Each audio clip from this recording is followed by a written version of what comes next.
Hey guys, Coach Kenny with what's coming your way for training this week.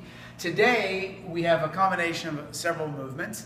The big thing that you want to be thinking about, in addition to the double unders, wall balls, and power snatches, is rotational ball slams. So what's going to happen is this is an interval workout. So we're recording individual scores for each of the intervals. Now, one thing that's really peculiar about this is that on the wall ball, you can do it in a really relaxed way or a really powerful way. And obviously, we're suggesting that you get as much power into these rotational ball slams as you can. Again, one of the big themes that we're working on this entire cycle is that rotational ability. So be working on it as you might a tennis swing, a golf swing, a punch, or anything where you rotate and twist.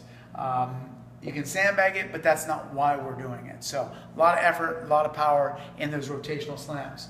On Tuesday, we're going to be seeing a lot more jerk work. We're going to see jerk work both on Tuesday and Thursday as part of the practice days. Again, we're seeing clean and jerk work 2 times a week for the entirety of the cycle.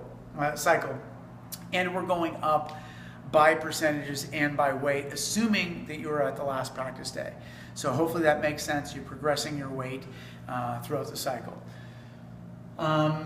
Let's see, you're also going to be seeing some split squats, so some more balance work on Tuesday. This is going to be one of the things that we've tested, but we're going to just be practicing it very often, getting your bodies used to the split squats. One thing that we're going to be kind of coaching into is keeping your feet rather close together rather than really far apart. We do that for several reasons. It's a little bit easier to hit depth when your feet are closer together. On Wednesday, we've got a mental toughness workout, and we've seen it before for those of you that have been with us for more than a year, and that is the up, over, around, and up again version of the Franklin Hill Run.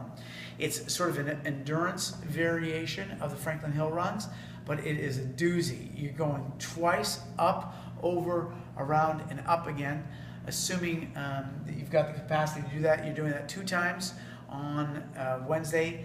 We're calling it a mental toughness workout, and really what that means is you want to put a lot of effort into the first interval, or the first run.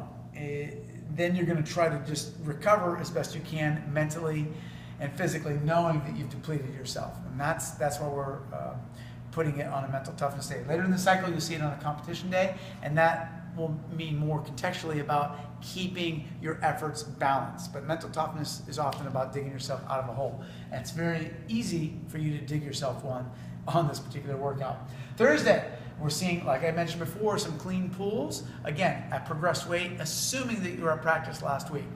After that, we've got a basic conditioning piece that includes burpees, chest-to-bar pull-ups, air assault bike, if you haven't experienced that yet, and alternating pistols. We've got some basic pistol variations that are going to be off of boxes.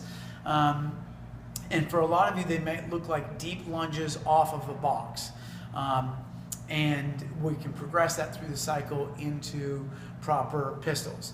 Be patient with yourself and don't try to rush the pistol movement. It can be a doozy and not quite good for you if you're doing it wrong.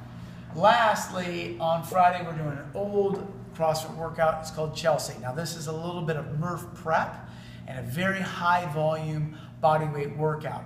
It's an EMOM 30. On the first minute, you do 5 pull-ups, 10 push-ups, and 15 squats. Can you do that 30 times? That's the Chelsea test. So we're going to be running that, like I say, on Friday. Your coaches will help you figure out whatever progressions you need all throughout the week. And as always, train smart, train with heart. Love you guys.